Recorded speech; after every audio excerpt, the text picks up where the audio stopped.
News 24/7 में आपका स्वागत है। मैं हूं अर्चना मिश्रा। आगे बढ़ने से पहले सबसे पहले रुक करते हैं आज की हेडलाइंस पर।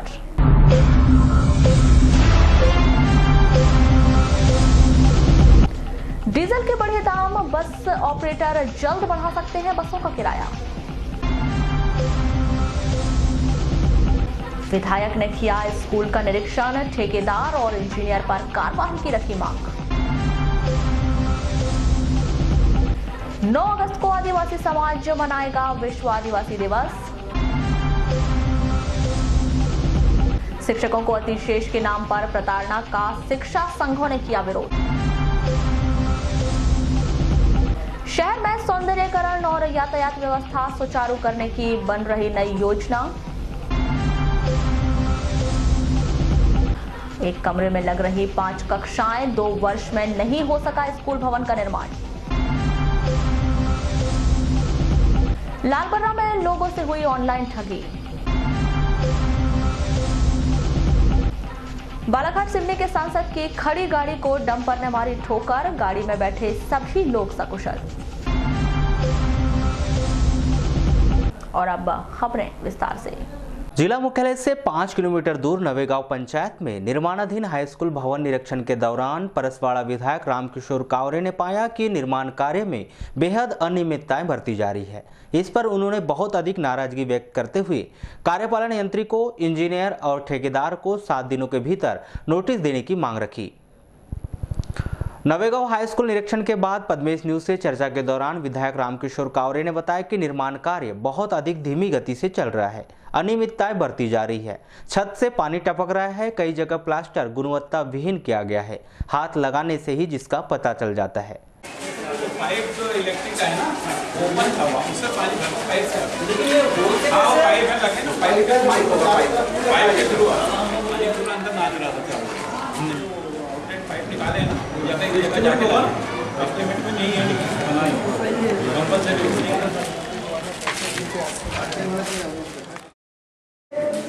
प्लास्टर का, लेकिन सीपेज अंदर से होगा।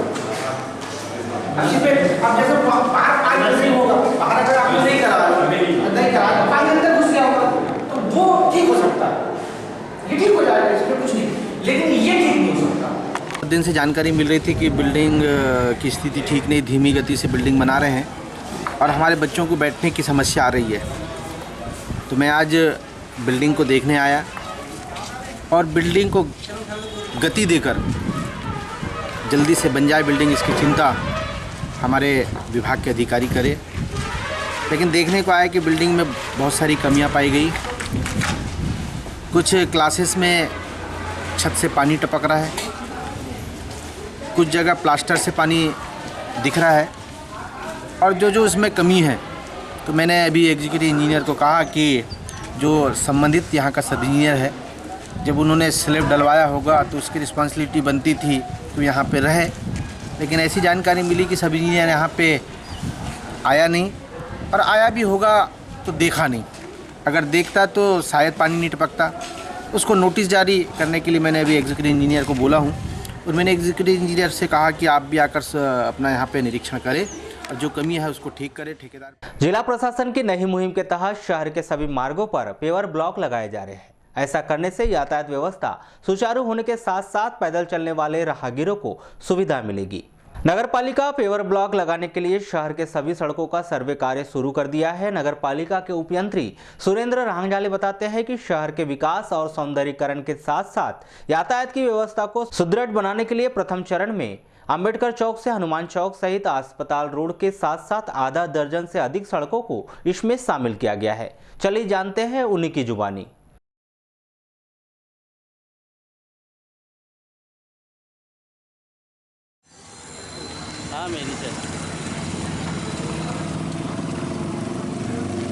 माननीय अध्यक्ष महोदय, कलेक्टर साहब, मुख्य नगरपालिका अधिकारी के साथ में एक नगर के विकास योजना के संबंध में विकास कार्यों के लिए सौंदर्यीकरण की दृष्टि से एक बैठक रखी गई थी।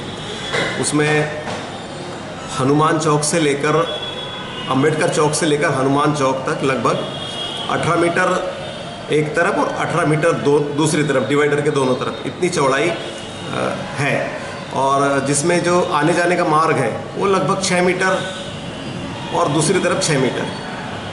और चूंकि ये मुख्य मार्ग है, मुख्य मार्ग पे आवागमन भारी वाहनों का रहता है। फ्लावर बेड बनाए जाने का काम, जिसमें गार्डनिंग करेंगे, थोड़ी थोड़ी रोड वाइडनिंग करेंगे और लोगों को बैठने के लिए अच्छी व्यवस्था कराने की दृष्टि से योजना बनी हुई है और उस पर अभी काम भी चल रहा है। ये यहाँ से लेके हनुमान चौक से लेके अंबेडकर चौक तक, फिर हनुमान चौक से लेके सरेखा जहाँ तक नगरी सीमा है, दूसरा हॉस्पिटल के सामने, ट्रामा सेंटर और हॉस्पिटल के सामने पूरे मार्ग पे, फिर उसके बाद में जेल बाउंड्री के चारों ओर इसके भी सौंदर्यीकरण का कार्य प्रस्तावित है। निश्चित ही अतिक्रमण हटाने के बाद सड़कों के किनारे खाली पड़ी जगह पर पेवर ब्लॉक लगाकर पैदल चलने वाले राहगीरों के लिए सुविधा करना सड़क पर बढ़ते बोझ को कम करने के साथ साथ भविष्य में दुर्घटनाओं पर भी अंकुश लगाने में बड़ा मददगार साबित होगा। लेकिन देखना यह है कि कलेक्टर दीपक आर्य की इस मुहिम पर शासन कितना अधिक संजीदा है। केंद्र सरकार के द्वारा हर गरीब के सिर पर पक्की छत का सपना पूरा किया जा रहा है और न जाने कितने लोगों को इसका लाभ भी मिल चुका है, लेकिन आज भी जाने सैकड़ों लोगों के लिए ये एक सपने जैसा है। पद्मेश न्यूज की पड़ताल में जिला मुख्यालय से लगी हुई आंवलाझारी पंचायत में ऐसे दर्जनों हितग्राही मिले जो आज भी पीएम आवास की सूची में शामिल होने की आस लगाए बैठे हैं। आंवलाझारी निवासी राजेश बताते हैं कि उनके द्वारा दर्जनों बार पीएम आवास सूची में नाम शामिल करने की गुहार लगाई गई, लेकिन अधिकारियों ने नियम का हवाला देते हुए नाम शामिल नहीं करने की बात कही। आज गाँव में दर्जनों लोगों को उसका लाभ मिला है, लेकिन वे उससे वंचित है, इसलिए टूटे मकान और टपकती छत के भीतर रहने को वो मजबूर है। नहीं मिला उनका लाभ, तो 15 साल से आज मैं उनके पीछे घूमता हूँ। हाँ। तो आज अभी तक नहीं मिला। गौरी भाव के पास भी गया था तो बुधवार को बुलवाए थे वो बाबू ने। हाँ। जनपद में। हाँ। तो बाबू ने बोले आते हैं, कह के बोले बाबू जी आए नहीं अभी तक। और उन्हें मतलब वो पंचनामा बना, उसमें उनसे साइन ले लिए। अब वो क्या लिखे हैं उसमें क्या नहीं हमको भी नहीं मालूम। किसने साइन लिया है? वहाँ जो जनपद में बाबू बैठते हैं। अच्छा, तो उम्मीद है कि नहीं मिलेगा कि नहीं मिलेगा आपको? उम्मीद तो है। भाव ने बोले थे मतलब ये बारिश तक बना के दे देंगे। पिछले साल भी देख के चले गए थे।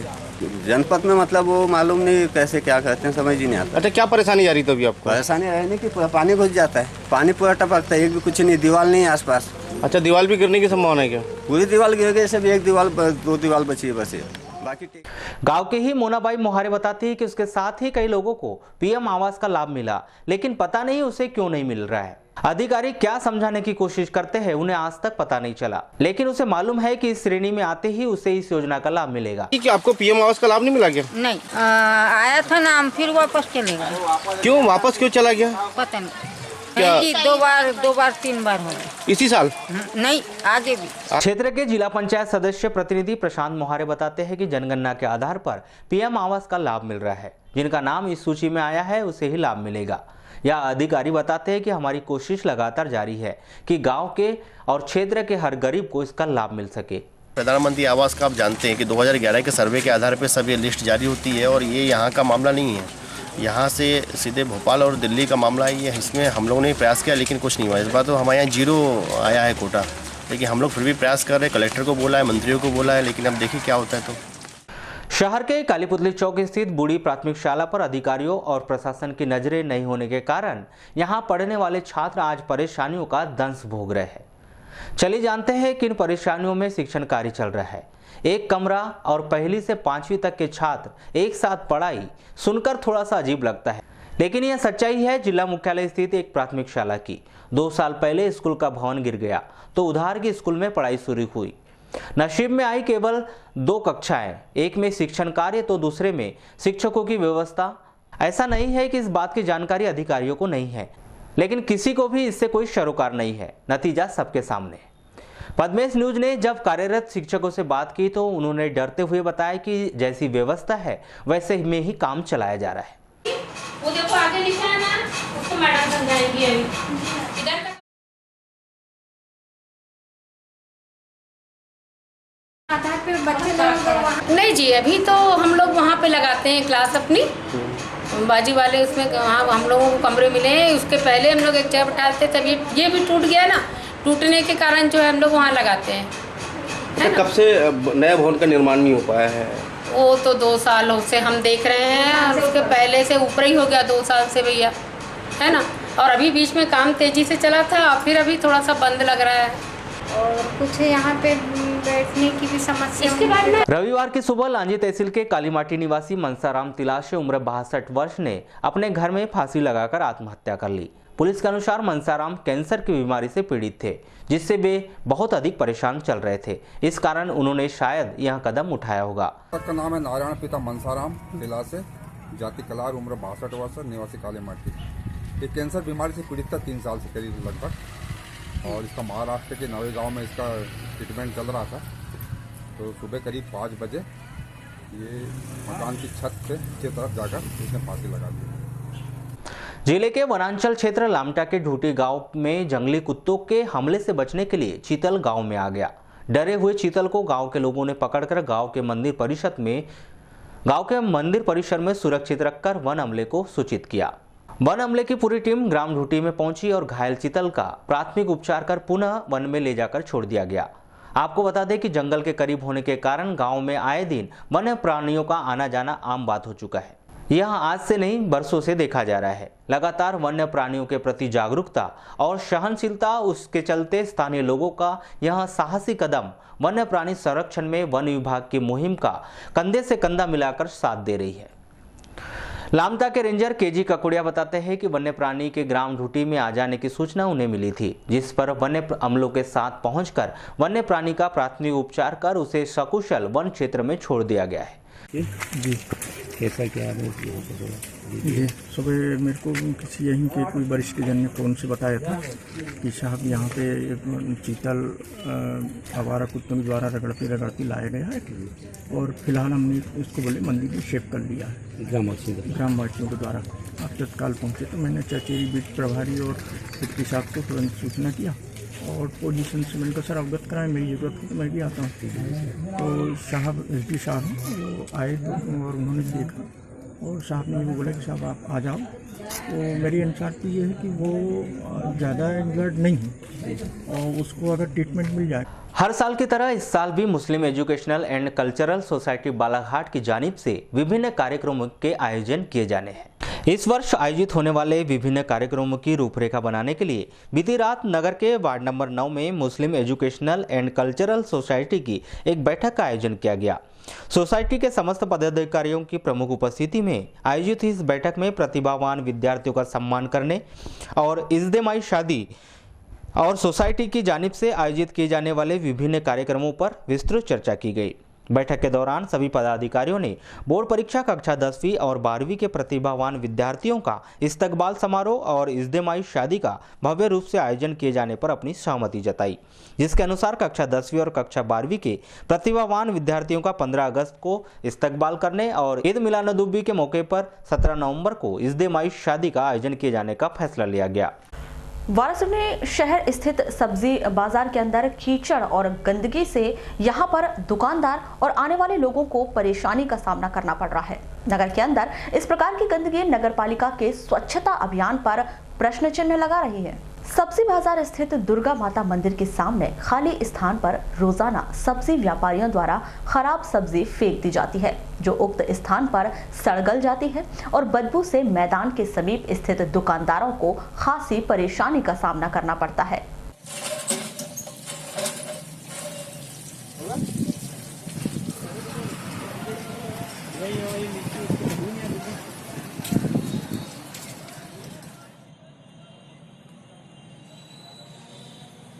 दिक्कत जा रही है, पूरी परेशानी है, पूरे कीटाणु होते हैं यहाँ, पानी पीने से तबीयत खराब होती है, पूरा मटेरियल लगता है पानी में बरसात में।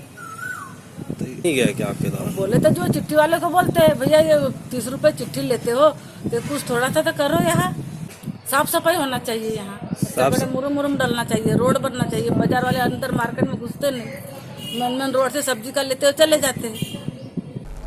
चर्चा के दौरान दुकानदारों ने बताया कि व्यापार मार खा रहा है और उक्त कीचड़ के चलते कई दुकानदारों ने तो अपनी दुकान बंद कर दी है।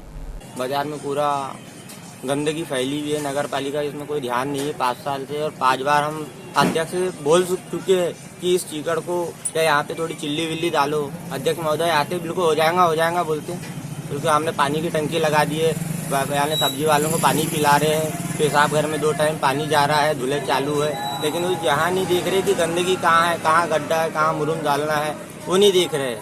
वो बस वहाँ जाकर आश्वासन दे देते कि बस हो जाएगा, हमने यहाँ पे आपका अध्यक्ष बना दिए, ये बना दिए, वो बना दिए करते हैं, बस 5 साल निकल जाता है।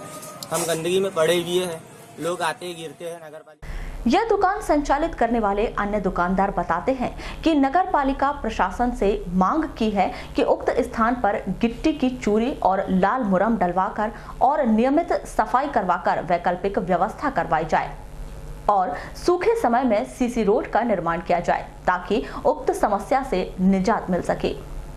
क्या है कि इसलिए जिम्मेदार जो है लोग भी थोड़ा, क्योंकि जाके लाके पूरा सब्जी भाजी सड़ी वड़ी यहाँ पास में डाल देते तो स्वाभाविक है कि गंदगी होगी। अगर रहा सवाल नगर पालिका कब तक कहाँ तक संभालेगी उनको, या बैठ के कोई उनका आदमी दिन भर तो रह नहीं सकता।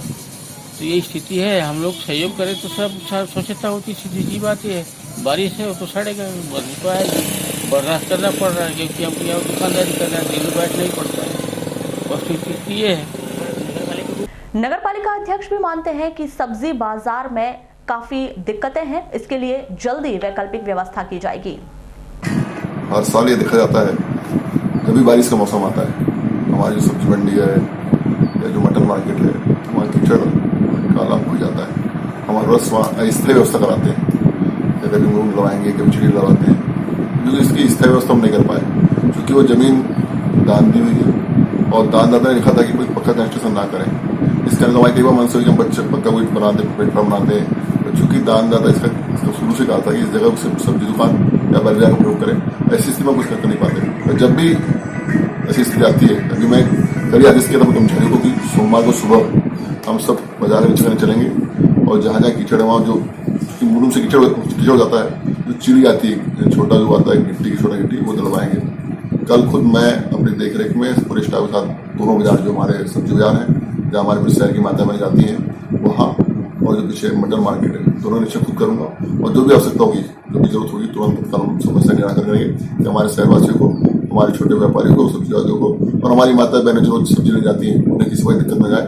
रोड तक दुकान भी आ गई, भी शिकायत है, तो दुकानें रोड के पीछे हटाना है, अतिक्रमण वहाँ का हटाना है कि लोग सुचारू से निकल सकें और वहाँ कीचड़ की खत्म करने की व्यवस्था करानी है। फुर्सत के वक्त परिवार के साथ सिनेमा घर में जाकर फिल्म का आनंद लेना, अब यह बात इतिहास बनते जा रही है।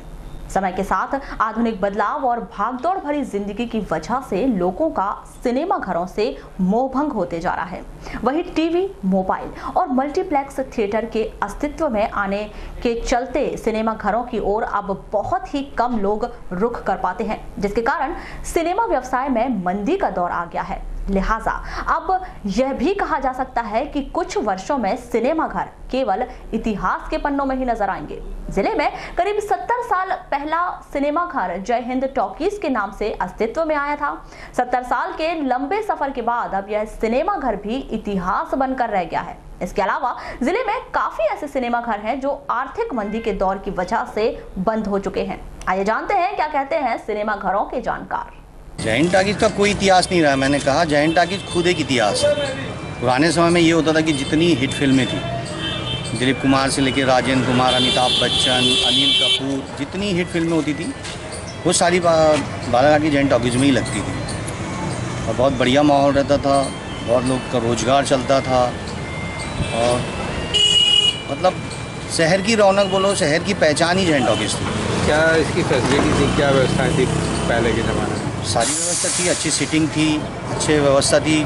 जो कूलर यहाँ लगे थे, इतने बड़े बड़े पूरे हॉल को ठंडा करते थे, वो किसी टॉकीज में आज तक नहीं लग पाए। यहाँ का जो स्क्रीन था वो ऐसा ब्रॉड टाइप था, जो बड़ी सिटियों में, नागपुर, जबलपुर में भी वो स्क्रीन नहीं था। 70 mm के जैसे उसमें फिल्म लगती थी। 60-65 साल तो मान के चलो किसका प्रभाव नहीं पड़ता। आज भी टॉकीजें चलती है, आज भी करोड़ों के बिजनेस हो रहे हैं। एक फिल्म आज भी सलमान खान की एक वीक में 150 करोड़ बिजनेस कर रही, तो कहाँ से कर रही? माहौल आज भी पिक्चर देखने का है, लेकिन पब्लिक को व्यवस्थाएं चाहिए, सब कुछ चाहिए। मेरा मानना ये है कि जो टीवी जब से निकली है और टीवी में जो लोग घरों में पिक्चर देख रहे हैं सुविधा से और मोबाइल में पिक्चर देख रहे हैं, और इसलिए सिनेमाओं का जो है माहौल कम हो गया है और धंधा धीरे धीरे कम होते होते ख़त्म हो गया सिनेमा का धंधा। फिर भी जो आज मल्टीप्लेक्स बने हैं सुविधाजनक हैं और भले ही उनकी टिकट ज़्यादा है और बड़े पर्दे का जो आनंद है वो अलग है। और जो बड़े पर्दे में देखने के इच्छुक हैं आज भी मल्टीप्लेक्स जाके सिनेमा देख रहे हैं। और ये पुराने सिनेमा इन पर अगर सुधार करता मालिक नए ढंग से, नए ज़माने से, तो ये भी चलते, पर वो सुधार लागत बहुत है, इसलिए सिनेमा मालिक उसको करना नहीं चाहते। फिल्म का माहौल एक अलग था, वो उस टाइम पे जो पब्लिक जो निकल के आती दिखती थी वो आज दिखती नहीं है इसके अंदर। क्या कारण मानते हैं? कारण ये टीवी और ये। तो अभी क्या स्थिति है? अभी चल रही है ना कि बच्चा बहुत जमीन आता है, 25% भी नहीं है। मुझे पहले ये था क्या टाकी में ये सोचना पड़ता था कि टिकट मिलेगा कि नहीं, अभी घर से निकलो बिल्कुल टिकट मिलना ही है आपको। तो पहले टिकट नहीं मिलता? हाँ पहले में बहुत ख़राब है। अच्छा, आपको पहले टिकट रेट कम थे, पब्लिक ज़्यादा थी, अभी टिकट रेट ज़्यादा है, दर्शक कम है। भगवान भोलेनाथ की उपासना का पावन महीना श्रावण मास 16 जुलाई से आरंभ होने जा रहा है। आपको बता दें कि श्रावण मास पर भगवान भोलेनाथ के भक्तों के द्वारा पूरे महीने भर भगवान शिव की उपासना की जाती है। ऐसा माना जाता है कि देव शयनी 11 के बाद भगवान विष्णु सैया पर चले जाते हैं और इस दिन से मांगलिक कार्य पर भी विराम लग जाता है।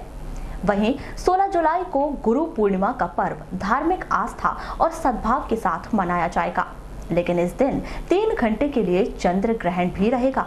इस संदर्भ में पंडितों का क्या कहना है, आइए जानते हैं। देवशयनी असली में ऐसा है कि ऐसी यानी पौराणिक कथाएं हैं कि देवताओं को कार्यक्रम सौंपा गया था एक पर्टिकुलर ऋतु काल के हिसाब से। तो जो देवशयनी आती है तब विष्णु भगवान का जो कार्यकाल है वो विश्राम में जाते हैं और शिव जी परमपिता परमेश्वर भोलेनाथ की आराधना और उनका कार्यकाल तब से चालू होता है और चतुर्मास तक चलता है। ये तीनों देवताओं को जो महादेव हैं तीनों, यहाँ तो काफ़ी सौहार्दपूर्ण और भक्तिपूर्ण माहौल रहता है। और मैं देख रहा हूँ कि पिछले 10-15 सालों से यहाँ पे ज़्यादा श्रद्धालु जन आने लगे हैं और काफ़ी अच्छा। 9 अगस्त को विश्व आदिवासी दिवस को मनाए जाने के लिए रूपरेखा तैयार की गई है। इसके लिए बाकायदा रविवार को वीरांगना रानी दुर्गावती सभा भवन में एक बैठक आहूत की गई, जिसमें समाज के सभी लोग उपस्थित रहे और सभी ने अपने अपने कार्यक्रम आयोजित कराए जाने के लिए सभी ने अपने अपने मत रखे। आदिवासी समाज के अध्यक्ष भुवन सिंह कुर्राम ने इस विषय पर विस्तृत जानकारी दी। आज हमने यहाँ बैठक आयोजित की है विश्व आदिवासी दिवस कार्यक्रम, जो यूनाइटेड नेशन ने के द्वारा जो घोषित है कि आदिवासी जिस भी देश में निवासरत है उनके लिए international day of world indigenous people के नाम से एक हेडिंग दिया है, जिसके अंतर्गत आदिवासियों को संरक्षित करने के लिए उन्होंने बहुत सारे एक अधिकार दिए हुए हैं जिससे उनका कंजर्वेशन संरक्षण हो सके। इसी दिन को पूरे देश में, पूरे विश्व में मनाने के लिए ये कार्यक्रम आयोजित। क्या रूपरेखा बनाई गई है? इस कार्यक्रम में हम लोगों ने अपने कल्चर को ज़्यादा महत्ता देते हुए रैली का आयोजन किया है, जो पूरी कल्चरल रैली होगी। और मंची कार्यक्रम में हमने हमारे आदिवासी साथियों को उनके हक अधिकार के लिए जो यूएन ने प्रावधान रखे हैं सरकारों से, वो सारी जानकारियां हम मंच के माध्यम से उन्हें प्रदान करेंगे। वहीं गोंड समाज महासभा द्वारा चामुटोला में भी विश्व आदिवासी दिवस मनाए जाने की पूर्व बैठक आहूत की गई। सर इसमें तो आप गोंड मतलब गोंड ही गोंड मैंने कहा नहीं, आप क्या समझ रहे हो? गोंड मतलब जाति ना, जाति नहीं, ये समूहवाचक है। गोंड माना 9 अगस्त 2019 को वर्ल्ड इंडिजीनियस डे देशज उत्सव का आयोजन चामुटोला क्षेत्र पे किया जाना है। पिछले वर्ष भी हमने किया था, हमारा 2य वर्ष होगा। उसी की पूर्व तैयारी को लेकर आज सर्किल कमेटी का यहाँ पे एक मांझी आयोजित किया हुआ था और आज हम लोग यहाँ पे बैठ के हमारे पूरे सर्किल के लोग आज बैठे थे सभी सगापाली, उनके माध्यम से आज हमने एक निर्णय लिया कि कार्यक्रम की जो रूपरेखा रहेगी वो किस प्रकार से रहेगी, रैली कैसी रहेगी, कार्यक्रम में क्या क्या आयोजन होगा, उसी संबंध में आज निर्णय हुआ है। और सभी लोगों ने सहमति दिया है कि इस बार का भी कार्यक्रम हमारा भव्य होगा और बड़े उत्साह के साथ देशज उत्सव का कार्यक्रम होगा। और लास्ट हमारी एक बैठक और होगी जो 28 जुलाई जो रविवार का दिन होगा, उसमें हम लोग इसमें फाइनल स्तर पर पहुँचेंगे मध्य प्रदेश सरकार ने अध्यापक संवर्ग को शिक्षा विभाग में शामिल किए 6 महीने से अधिक हो गया है, लेकिन उन्हें शासकीय कर्मचारी जैसा लाभ नहीं मिल पा रहा है। इन सभी मांगों को लेकर एक बार फिर अध्यापक लामबंद होते दिखाई दे रहे हैं। रविवार को एक बार फिर अध्यापकों ने 7वें वेतनमान सहित अपनी अन्य मांगों को लेकर मुख्यमंत्री के नाम ज्ञापन सौंपा और चेतावनी दी कि जल्द इनकी मांग पूरी की जाए, वरना भविष्य में अध्यापकों को मजबूरीवश आंदोलन करना पड़ेगा।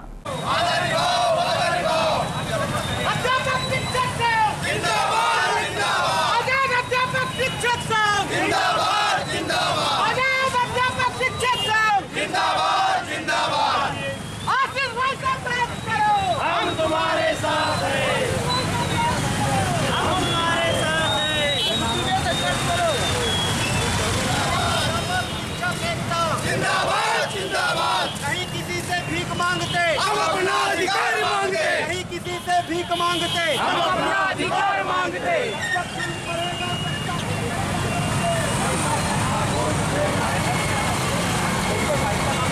अध्यापकों की समस्या है और उसकी वजह से हम पूरे मध्य प्रदेश में आज़ाद अध्यापक शिक्षक संघ मुख्यमंत्री महोदय को ज्ञापन सौंप रहा है कलेक्टर जी के माध्यम से। और हम जो समस्याएं हमारी वो अध्यापक संघ की लंबित समस्याएं हैं, जिसमें 7वां वेतनमान प्रमुख है। हमारा शिक्षा विभाग में संविलियन हो चुका है। हमारे संविलियन के आदेश में, नियुक्ति के आदेश में स्पष्ट लिखा है कि 1/7/2018 से आपको 7वें वेतनमान का लाभ दिया जाएगा, लेकिन 1 साल बीत चुका है सर। 2019 चल रहा है, 7वां ही महीना चल रहा है, तो अभी तक के 6वें वेतनमान का इम्प्लीमेंट पूरे मध्य प्रदेश में नहीं हुआ है। उस वजह से हम आंदोलित हैं और अपना मुख्यमंत्री जी को अपना ध्यान आकर्षित कराने के लिए ज्ञापन सौंप रहे हैं। अगर उसके बावजूद भी हमारी मांगे सर पूरी नहीं होती तो प्रांतीय नेतृत्व के अनुसार हम राजधानी में, भोपाल में धरना प्रदर्शन करने के लिए बाध्य होंगे। लेकिन हम अपनी जायज़ मांगों के लिए आज हमारे प्रांतीय नेतृत्व भरत भाई पटेल के अनुसार पूरे 51 जिलों में हमने आज अपनी मांगों के संदर्भ में, जो हमारी जायज़ मांगे हैं उनके संदर्भ में मुख्यमंत्री जी के नाम ज्ञापन सौंपा है। हमारी मुख्य मांग ये है कि हमारा शिक्षा विभाग में संविलियन हो चुका, नियुक्ति आदेश भी जारी हो चुके। नियुक्ति आदेशों में, हर अध्यापक के आदेशों में स्पष्टता लिखा हुआ है कि 1/7/2018 से आपको 7वें वेतनमान का लाभ दिया जाएगा। हम कोई भी नहीं मांग नहीं कर रहे हैं। हमारी जो मांगे मान ली है ऑलरेडी सरकार ने, उसके इम्प्लीमेंट के लिए हम ध्यान आकर्षण कराना चाह रहे हैं मुख्यमंत्री महोदय को कि जो आपने कहा है, जो आपने आदेश किया है, तो आज 1 वर्ष बीत जाने के बाद भी उन आदेशों का पूरे मध्य प्रदेश में अध्यापक संवर्ग के 7वें वेतनमान का इम्प्लीमेंट क्यों नहीं हो रहा। ये इस मांग को लेकर हम उतरे हैं आज और मुख्यमंत्री जी को ज्ञापन सौंपा है ध्यान आकर्षण कराने के लिए। अगर हमारी मांगे नहीं मानी जाती है और 7वां वेतनमान का इम्प्लीमेंट नहीं किया जाता है तो हम प्रांतीय नेतृत्व के निर्देशानुसार भोपाल में, राजधानी में धरना प्रदर्शन और हड़ताल करने के लिए बाध्य होंगे। यही हमारी। शनिवार को झमाझम बारिश के बाद रविवार को भी जिले भर में रिमझिम बारिश का दौर चलता रहा। रुक रुक के सही, लेकिन दिन भर बारिश होती रही, जिससे एक बार फिर लोगों को गर्मी से राहत मिली। वहीं छुट्टी का दिन होने के कारण अधिकांश लोग दिन भर घर पर ही बारिश का लुत्फ उठाते नजर आए। निश्चित ही शुक्रवार से शुरू हुई बारिश शनिवार को लोगों के लिए आफत लेकर आई, लेकिन रविवार को एक बार फिर खेतों में किसान खेती का काम करते दिखाई दिए। जिन किसानों के पास सिंचाई के साधन उपलब्ध हैं, उन्होंने पहले ही बोनी कर दी थी। नर्सरी तैयार होने पर रोपाई का काम शुरू कर दिया है। वहीं दूसरी ओर सिंचाई का साधन नहीं होने वाले किसान अभी बोनी का काम शुरू कर रहे हैं, जिससे निश्चित ही जिले में धान की खेती 2 भागों में बढ़ती दिखाई देगी। एक जो अक्टूबर माह में तैयार हो जाएगी, तो दूसरा फसल के लिए नवंबर और दिसंबर माह तक इंतजार करना पड़ेगा।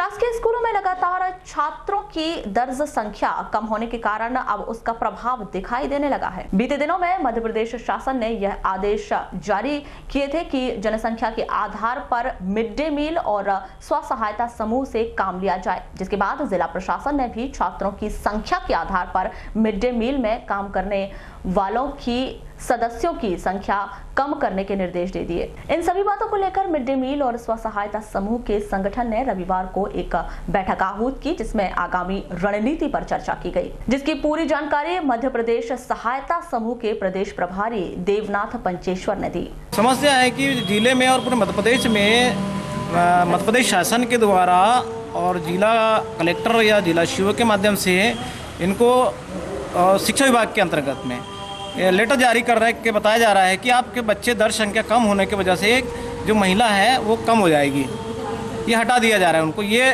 अभी सूचना उनको लेटर नहीं दिया गया कि आप किस कारण से हटाया जा रहा है। आपके बच्चे स्कूल में कम नहीं है तो आप कम है इसलिए आपको हटाया जा रहा है, ये उनसे कह रहा है। सर ये बताइए क्यों हटा रहे हैं, क्या वजह लग रही है आपको?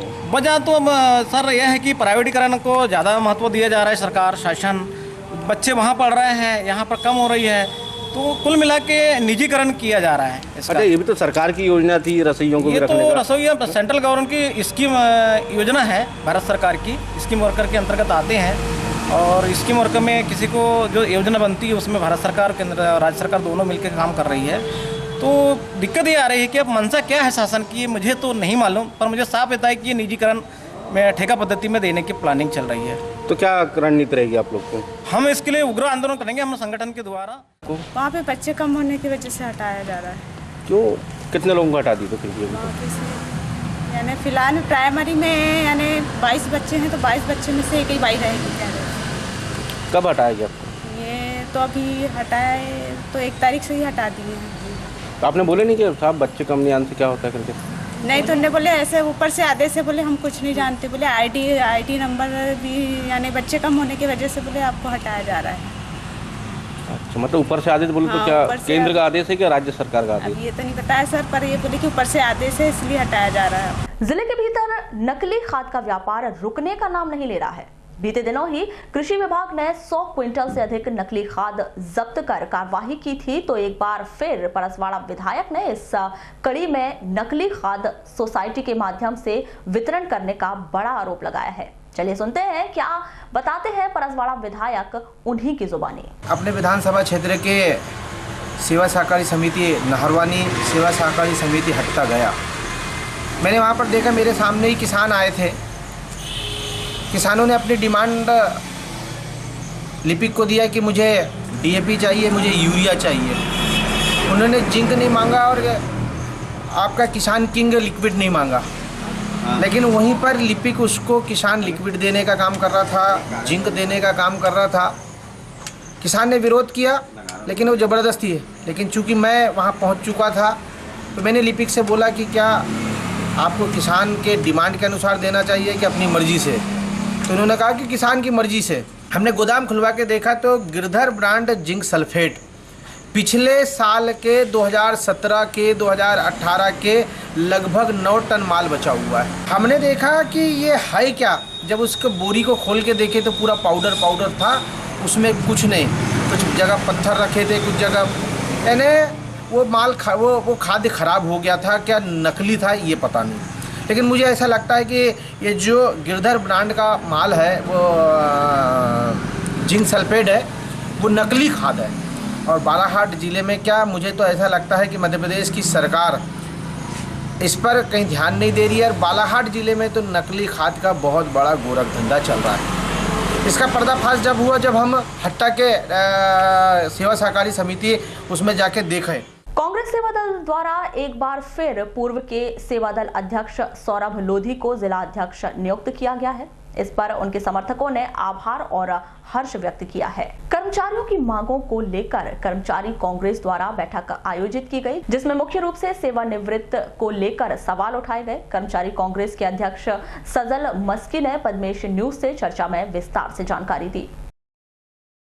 बैठक हमारी निरंतर मासिक बैठकें चलती रहती है, जिसमें कर्मचारी की समस्या को हम सुनते हैं और जो कर्मचारी अपनी समस्या बताता है उस पर अपन जिला स्तर की हो तो जिला स्तर में विभाग प्रमुख के माध्यम से अपन कर्मचारी की समस्या समाधान करते हैं। प्रदेश स्तर की समस्या हम आदरणीय वीरेंद्र खोंगल जी के माध्यम से अपन प्रदेश स्तर पर कार्रवाई करते हैं। आज की बैठक में जल संसाधन विभाग के दैनिक वेतन भोगियों की समस्या आई, जिनमें इनकी सेवानिवृत्ति आयु को 60 से 62 करने का मुद्दा आया है, जिसको शासन के सभी विभाग ने राजपत्र के आधार पर कर दिया। केवल जल संसाधन विभाग के दैनिक वेतन भोगी जो स्थायी हो चुके हैं, केवल जल संसाधन विभाग के कर्मचारियों को ही इससे लाभ प्राप्त नहीं हुआ। इसमें हम जिले स्तर से 9 तारीख को माननीय मुख्यमंत्री जी और मंत्री जी के नाम ज्ञापन सौंपेंगे और उसके बाद हम प्रयास करेंगे प्रदेश अध्यक्ष जी के माध्यम से कि इनकी तत्काल इनकी समस्या का समाधान हो। शिक्षा विभाग में शिक्षकों को अतिशेष कर प्रताड़ना का खेल शुरू कर दिया गया है। अतिशेष शिक्षकों को हटाकर दूसरे स्कूलों में पदस्थापना के लिए कोई भी व्यापक नीति नहीं बनाई गई है, जिस कारण शिक्षक आज परेशान हो रहे हैं। दूसरी ओर अतिशेष के कारण जिले के 90% स्कूलों में शिक्षण कार्य बुरी तरह से प्रभावित हो रहा है। शिक्षा विभाग द्वारा 2013 की नीति को लागू करते हुए हायर सेकेंडरी व हाई स्कूल में वरिष्ठ अध्यापक, माध्यमिक स्कूलों में अध्यापक और प्राथमिक स्कूलों में सहायक अध्यापकों की नियुक्ति की जानी है। इसको देश के लागू करने के बाद ही अध्यापकों को हाई स्कूल और हायर सेकेंडरी से अतिशेष कर दिया गया है। यही क्रम माध्यमिक स्कूल और प्राथमिक स्कूल में भी लागू किया गया है, जिसके बाद जिले के भीतर ही नहीं पूरे प्रदेश के भीतर शिक्षकों में हड़कंप और असुरक्षा का माहौल व्याप्त हो गया है। कर्मचारी कांग्रेस के जिला अध्यक्ष सजल मस्की बताते हैं कि शिक्षा विभाग में शिक्षकों को अतिशेष करने की नीति न्याय संगत नहीं है, इसका जल्द विरोध किया जाएगा। अतिशेष शिक्षकों को स्थानांतरण करने वाले शिक्षकों के साथ शामिल कर दिया गया है, जबकि नीति यह नहीं है। अब वर्तमान में एक प्रमुख मुद्दा जो जिले स्तर में आया है, जो स्थानांतरण वाला, स्थानांतरण के साथ अतिशेष का जो कार्य चल रहा है, इसका हम संगठन के माध्यम से विरोध करते हैं। अतिशेष की जो प्रक्रिया है वो अलग होती है। अतिशेष की प्रक्रिया में अतिशेष कर्मचारी होते हैं, उसके बाद दावा आपत्ति आमंत्रित की जाती है, उसके बाद उसका स्थानांतरण या फिर एक स्थान चयन होता है काउंसलिंग के माध्यम से। चूँकि वर्तमान में जो ये प्रक्रिया है ये समझ से परे है कि स्थानांतरण है या अतिशेष है। अतिशेष कर्मचारियों को भी स्थानांतरण के लिए बाध्य किया जा रहा है, जो निंदनीय है, ये नहीं होना चाहिए।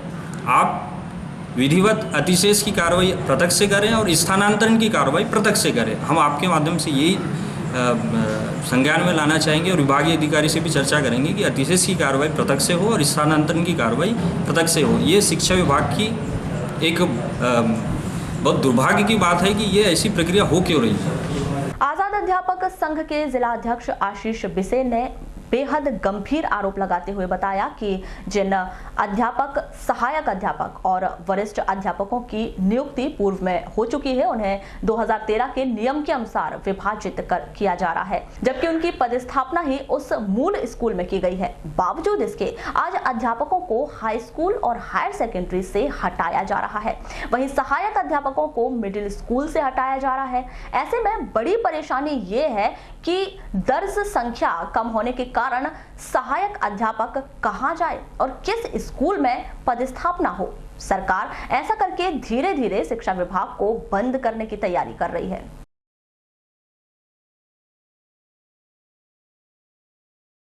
अतिशेष का विरोध इसलिए किया जा रहा है, जिस माध्यम से लोग अतिशेष हो रहे हैं, हमारे शिक्षकों को एक सुनियोजित तरीके से अतिशेष किया जा रहा है। एक नवीन पद संरचना 2013 लाई गई है, जिसमें हाई स्कूल और हायर सेकेंडरी में जहां हमारा यूडीटी जो था, उच्च श्रेणी शिक्षक या हमारा अध्यापक था, वो उसके पद वहां पे वो स्वीकृत थे, उन पदों को नए 2013 की संरचना से समाप्त कर दिया गया हाई स्कूल और हायर सेकेंडरी में, और उनको वहां से अतिशेष कर दिया गया। अब वो हमारे अध्यापक साथी या उच्च श्रेणी शिक्षक, उनको अतिशेष करके मिडिल स्कूल में भेजा जा रहा है, और जो मिडिल स्कूल में हमारा सहायक शिक्षक या सहायक अध्यापक था, उसको अतिशेष करके प्राथमिक स्कूल में भेजा जा रहा है। प्राथमिक स्कूल में ऑलरेडी लोग अतिशेष है पहले से, तो हमारे ये समझ से परे है कि इस नवीन पद संरचना से अतिशेष की संख्या और बढ़ती जानी है। तो एक स्थिति ऐसी आएगी कि प्राथमिक स्कूलों में शिक्षकों की संख्या बहुत ज़्यादा अतिशेष हो जाएगी, और हमको अंदेशा ये है कि एक सुनियोजित तरीके तरीके से ये कह दिया जाएगा कि भाई आप अतिशेष हो गए, आपकी सेवाएं समाप्त की जाती है, आपको घर बिठा दिया जाएगा, VRS दे दिया जाएगा। ये इस आशंका के कारण हम उनका विरोध कर रहे हैं। हम चाहते हैं कि पुरानी पद संरचना कायम रहे। दूसरी और गंभीर बात है कि सरकारी स्कूलों को समाप्त करने की एक सोची समझी साजी रणनीति बनाई जा रही है सरकार के द्वारा। बिल्कुल, हम तो ये मान रहे हैं कि सरकार ने ये कहा RTI के माध्यम से, RTE के माध्यम से कि 25% गरीब बच्चों को आपने दाखिला दिला दिया और उसका सरकार खुद। प्रदेश शासन नियम के विरुद्ध अतिशेष शिक्षकों को पहले दूसरे स्कूलों में पदस्थापना के बिना ही स्थानांतरण नीति लागू कर रही है।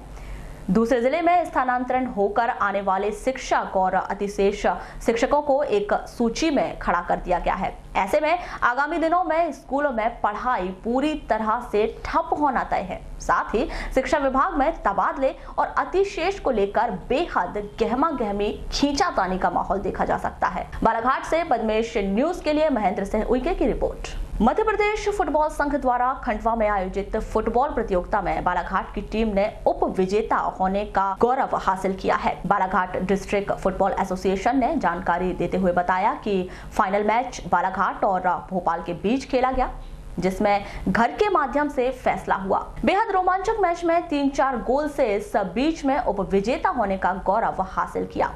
टीम की इस कामयाबी पर समाज सेवी त्रिलोक चंद्र कोचर और जिला फुटबॉल संघ अध्यक्ष पुलिस अधीक्षक अभिषेक तिवारी ने टीम को बधाई दी है।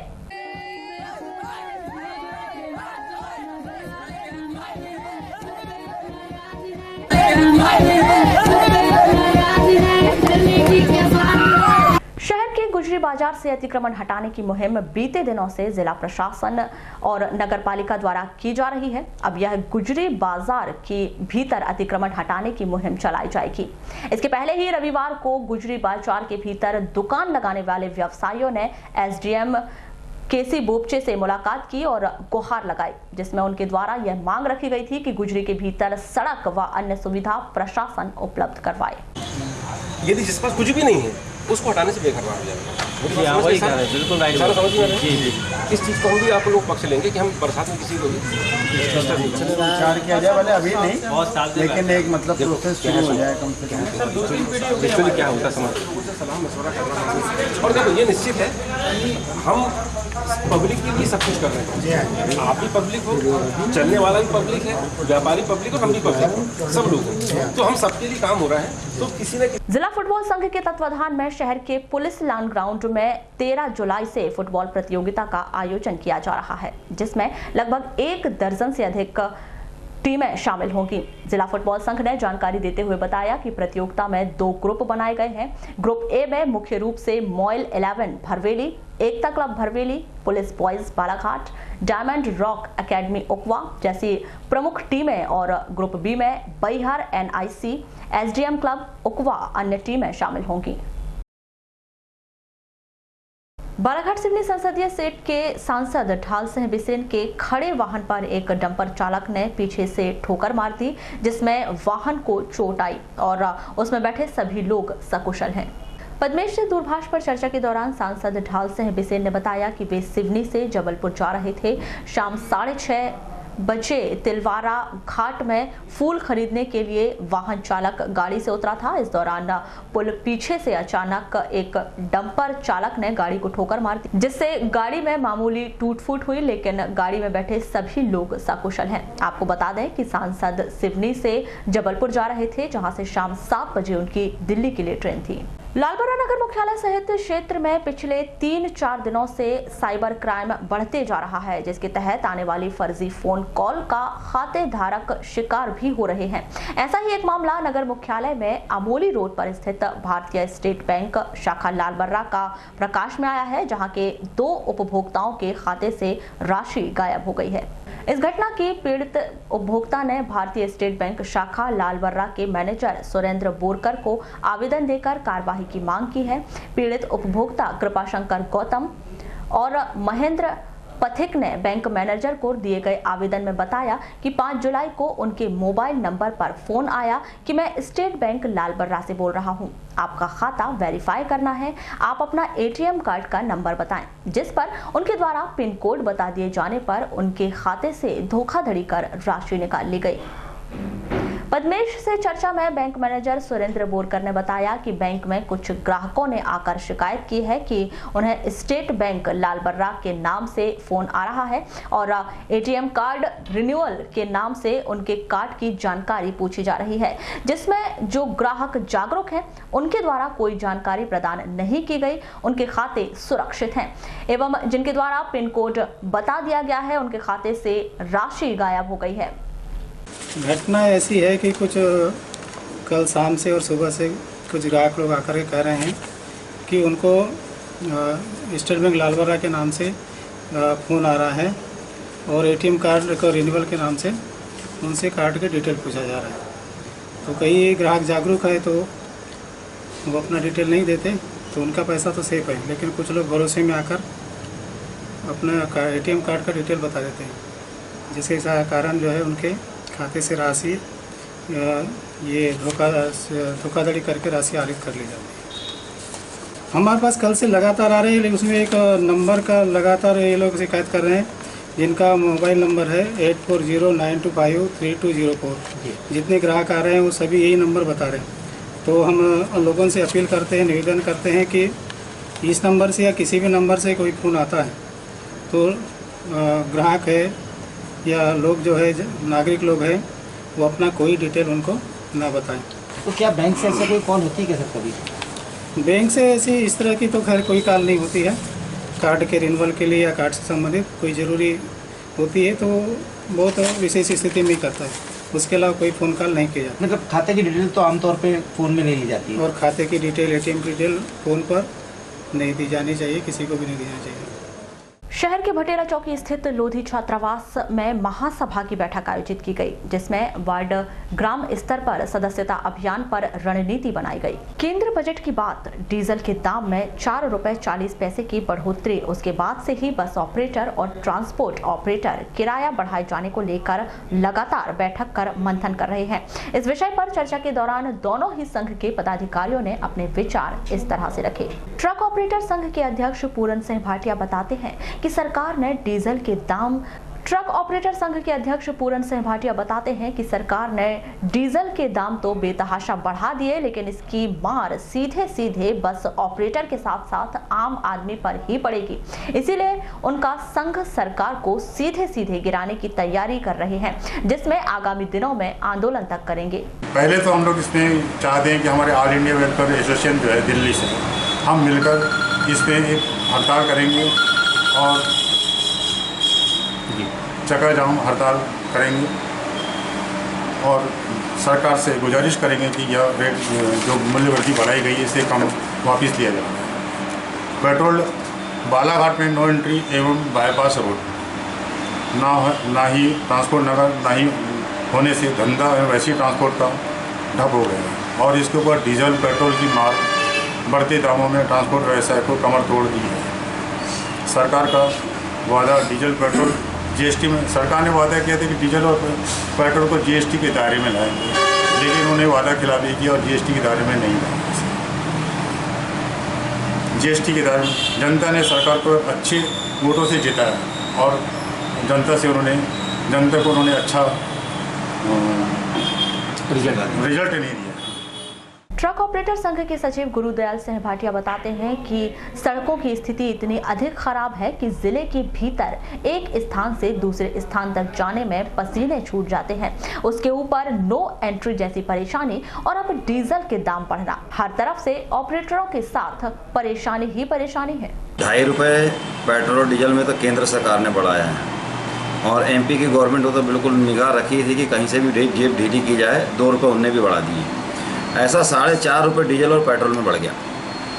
केंद्र सरकार बोलती कि इससे 28,000 करोड़ रुपए हमको मिलेंगे, जो सड़क में और अधोरचना जो संरचना एक बनी हुई है उसमें हमको खर्च करना है। यहाँ आप देखो तो सड़कों में गड्ढे ख़त्म नहीं हो रहे हैं। आप चले जाओ कटंकी से वाराणसी रोड नहीं है, गोंदिया से रह हालत ख़राब है, सिवनी में भी कई गड्ढे हो गए। सर क्या इसका क्या प्रभाव पड़ेगा? जैसे आप लोग धंधा टोटल लॉस पे जा रहा है। ट्रक मालिक, ट्रक ऑनर और ट्रांसपोर्ट ये बहुत बुरी स्थिति में है। वैसे भी नो एंट्री यहाँ चली रही है, धंधा आधा ख़त्म कर दिया प्रशासन ने, बाकी रही सही कसर केंद्रीय गवर्नमेंट और एमपी गवर्नमेंट ने पूरी कर दी। क्या होना चाहिए, क्या चाहते हैं? अरे इनको समझना पड़ेगा, ये बड़ी बड़ी मल्टीनेशनल कंपनियों से देश नहीं चलता। वो तो देंगे 200, 400, 500, 1000 को रोजगार। जो हमारे पारंपरिक धंधे हैं उनसे देश चलता है। छोटे छोटे धंधे, ऑटो वाला, टैक्सी वाला, गाड़ी वाला, ये सब डीजल और पेट्रोल से चलते हैं। इनसे उनका देश चलता है, घर चलता है और अपना जीवन यापन करते हैं। दूसरी ओर बस ऑपरेटर संघ के प्रदेश पदाधिकारी सुभाष मंगे और सचिव श्याम कौशल बताते हैं कि जल्दी वरिष्ठ स्तर की बैठक आयोजित होगी, जिसके बाद बसों के किराए बढ़ाने को लेकर विचार किया जा रहा है। डीजल के दाम तो 4 रुपये 40 पैसे प्रति लीटर बढ़ा है। ये इतिहास में एक साथ इतना बड़ा रेट कभी नहीं बढ़ा है। कम में बढ़ता रहा है, घटता रहा है। 4 रुपये 40 पैसे तो इतिहास हो गया ये, और बहुत अधिक रेट हो गया है। वाहन चलाने में भारी असमर्थ है, और वैसी बारिश का सीज़न है, सवारियां कम हो जाती है। दूसरा डीजल की मार है, बसों का बहुत मुश्किल हो गया है संचालन करना। जब तक शासन के द्वारा किराए में वृद्धि नहीं की जाएगी तो भारी तकलीफ का काम है। और किराए की में वृद्धि शासन से मांग करेंगे कि शीघ्रता की वृद्धि करें, कम से कम 50% किराए की वृद्धि करनी चाहिए। क्या इसके लिए आप लोग बैठक भी लेंगे क्या? हाँ, बैठक भी करेंगे ऑपरेटरों के साथ, और ऊपर मैसेज भी पहुंचाएंगे, ज्ञापन भी देंगे। कम से कम 50% की जब तक वृद्धि नहीं होगी तो बसों का संचालन करना भारी मुश्किल है। लेकिन हमारी प्लानिंग ये है कि प्रदेश स्तर में हमारे जो अध्यक्ष महोदय हैं उन्होंने हमारे व्हाट्सएप में कुछ चीज़ें ऐसी डाला है जिसका अपने विरोध करना है। सवाल इस बात का है कि जो 4 रुपये डीजल बढ़ा है, सरकार ने, केंद्र गवर्नमेंट ने 2 रुपये बढ़ा दी, 2 रुपये बढ़ा दी राज्य सरकार ने। पूरा बोझ आ गया बस ऑपरेटर के ऊपर में। अब हम क्या करें? स्थिति ये है कि अगर हम 100 लीटर डीजल लेते हैं तो हमारे 400 रुपये पर डे जा रहे हैं। एक महीने का सीधे 12,000 रुपये। इस स्थिति में सर क्या परिवहन विभाग ने भी कोई टैक्स बढ़ाया क्या? भैया पहले पर पैसेंजर 160 रुपये पर पैसेंजर था, आज की डेट में 200 रुपये पर पैसेंजर हो गया। मतलब सीधे 20 रुपये पर पैसेंजर के हिसाब से टैक्स बढ़ा दिए। अगर जिस गाड़ी का हमारा किराया स्पेयर टैक्स 8,000 रुपये था, उसका सीधे 10,000 रुपये हो गया। परमिट में जिस गाड़ी का हम जबलपुर का बालाघाट से 32,000 रुपये पटाते थे, वो कहानी अब सीधे चलेगी 40,000 में। मतलब टैक्स उनने 20 रुपये पर पैसेंजर बढ़ा चुके। परिवहन विभाग की तरफ से कोई शिकंजा ऐसा कुछ नहीं है कि हमने कम किए और उल्टा बढ़ाया गया है। मतलब सभी चीज़ों में, मतलब बिल्कुल सभी चीज़ें, हम अपने मन से कुछ नहीं बढ़ा सकते। बुलेटिन के अंत में एक बार फिर नजर डालते हैं आज की हेडलाइंस पर।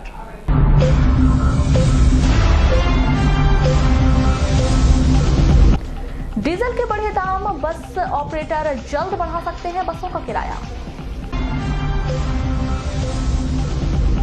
विधायक ने किया स्कूल का निरीक्षण, ठेकेदार और इंजीनियर पर कार्रवाई की रखी मांग। 9 अगस्त को आदिवासी समाज मनाएगा विश्व आदिवासी दिवस। शिक्षकों को अतिशेष के नाम पर प्रताड़ना का शिक्षा संघों ने किया विरोध। शहर में सौंदर्यीकरण और यातायात व्यवस्था सुचारू करने की बन रही नई योजना। एक कमरे में लग रही 5 कक्षाएं, 2 वर्ष में नहीं हो सका स्कूल भवन का निर्माण। लालबर्रा में लोगों से हुई ऑनलाइन ठगी। बालाघाट सिवनी के सांसद की खड़ी गाड़ी को डंपर ने मारी ठोकर, गाड़ी में बैठे सभी लोग सकुशल।